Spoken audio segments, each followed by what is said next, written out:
The evening inbox wants to see Microsoft and Nintendo working more closely together, as one reader asks after Square Enix's Avengers.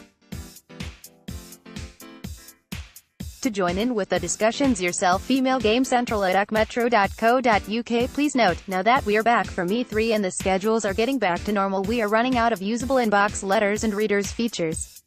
If we do not have enough emails soon, we won't be able to run an evening inbox tomorrow, or the usual 4 readers features at the weekend. The amount of submissions do usually slow down during the summer, but hopefully with all the E3 announcements recently you'll have plenty to talk about. There's been a lot of talk about what was the best game at E3, with GC joining many in saying Cyberpunk 2077. But that's a kind of a cheat really, isn't it? Nobody but the developer could play the game, and most of the other games were the same way. To the point where it seems Sony might even have been lying about whether The Last of Us Part 2 was playable or not. So my question is, what was the best playable game of E3?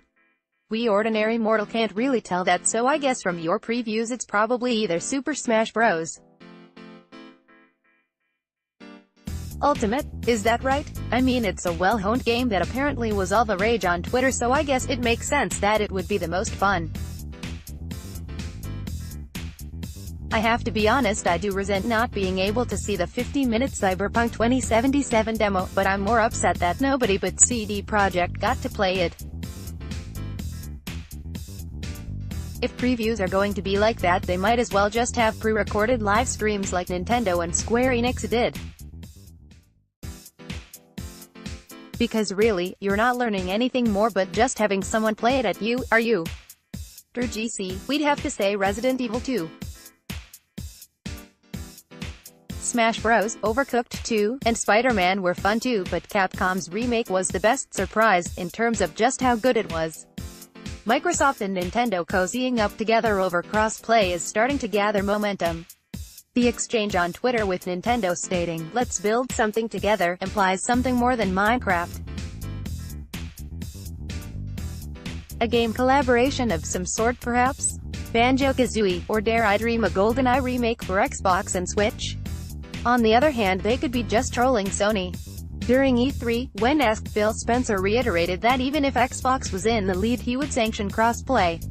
And you know what, I believe him. Sony are going to have to buckle eventually because the pressure is mounting.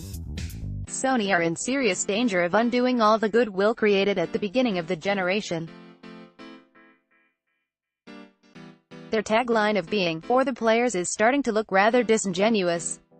And on GC, "Let's build" is clearly a Minecraft-focused slogan, but it's true the two of them have rarely been on better terms. Now that we live in a world where 2 console manufacturers join together to promote a cross-play gaming experience, and produce a joint advertisement, I want a few things to come from it. 1. Rare replay on Switch, don't care if they take out the Xbox games, just leave me with the Nintendo hits. 2. Allow the N64 Rare games to appear on the, hopefully inevitable, N64 Classic Mini. 3. Banjo-Kazooie to appear in Super Smash Bros. Ultimate because it would be amazing, maybe Conkers too. Not too much to ask, I think. Goldbricks23 email your comments to gamecentral@acmetro.co.uk. So apparently Microsoft have confirmed they're not planning any VR support for Xbox. How does everyone feel about this? Me, I'm fine with it, as I don't have a horse in this VR race and can't see it becoming widespread with the technology currently available. There is still too high a percentage who feel unwell playing VR at the moment to make it potentially mass market. I still hear things on occasion about PlayStation VR, and there was one title as part of Sony's E3 presentation, but haven't heard much about games for Oculus or Vive for ages. Are they still happening? There was that Tetris game announced recently, but who's going to hand over all that money to play Tetris in VR? It seems it's just the converts that would actually get it, and preaching to them isn't going to help VR expand. Elf and GC, Sony had lots of PlayStation VR games at E3 and games come out for Oculus and Vive all the time, such as today's Portal tech demo. How on earth did Kingdom Hearts 3 become the second most talked about game at E3? I haven't heard anyone talk about it, either at E3 or otherwise. I guess that probably says something about the sort of people that use Twitter a lot, but I still would have thought it'd be more mainstream than that. Or maybe I'm completely out of the loop and Kingdom Hearts 3 is the most anticipated game of the year. I'm pretty sure it's not though, and it's just obsessed fans getting overexcited. I know the loudest voices can hide the fact that not many people are talking, but this does seem one of the odder examples of that to me. Royboy PS, did you play the game at E3? GC, we did play it briefly, yes. We're not fans of the series, but this did show some hope of being an improvement, with better and more varied combat. The graphics are also very impressive. Isn't it nice to see so many people talking about The Last of Us, each with a clear vision of how they would have liked it to end and how they would like Part 2 to be? I'm very much in the camp of wanting a choice of endings to the first game. I purposely didn't kill a single Firefly in the final level and would have let Ellie be sacrificed for the greater good. But what is good about the ending we have is that Joel knows what he's done is wrong. He knows that Ellie wouldn't forgive him. But it's true to his character that he couldn't freely make any other choice. My vision is in making the logical choice. Joel would have been broken and it would have been a very bleak ending for him and an uncomfortable watch for the player. As for the tone of The Last of Us Part 2, Ellie, after David and if she loses Joel, Tommy and Maria, would be a very damaged girl. I would like to see the story brighten as it goes on, have her discover hope and love again. But even if it isn't, I'm confident they can weave an interesting story. Oh, and if there is a scene where Ellie calls her girlfriend baby girl, I will have a big smile on my face, and if Ellie says it to her as she's dying, a tear in my eye.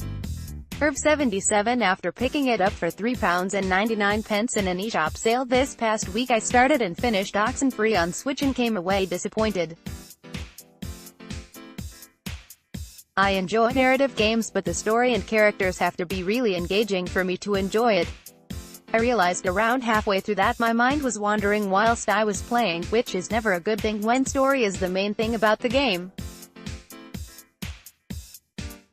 The painted art style looked lovely, but I didn't think the story was told very well. It is important that you get attached to your group of friends, but I didn't find any of them particularly interesting enough to do so.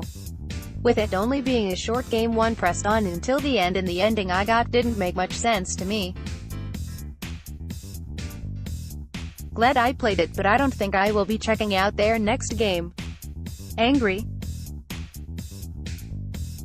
Kurt Twitter, catch up on every previous games inbox here. Just wanted to point everyone in the direction of the return of Summer Games Done Quick starting this Sunday.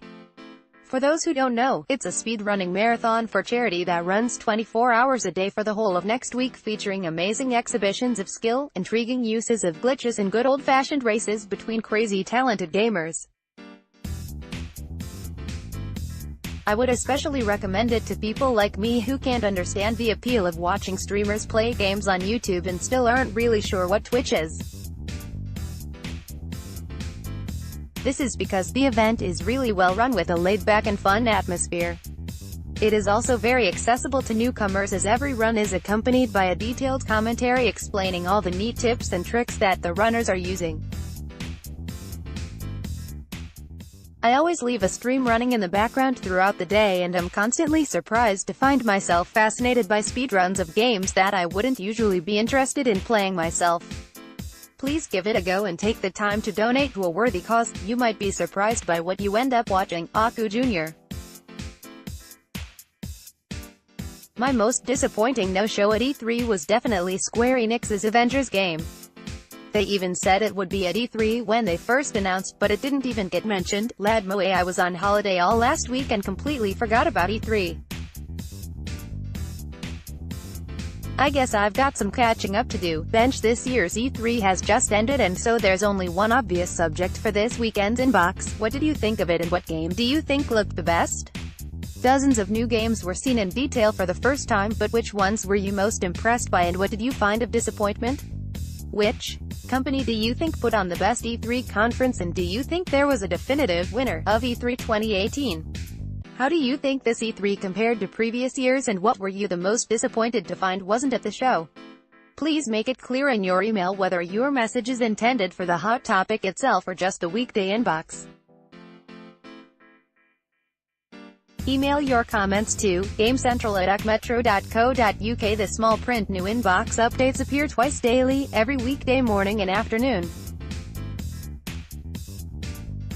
Readers' letters are used on merit and may be edited for length. You can also submit your own 500 to 600 word 4-player viewer features at any time, which if used will be shown in the next available weekend slot. If you need quick access to the Game Central channel page, please use www.metro.co.uk/games, and don't forget to follow us on Twitter.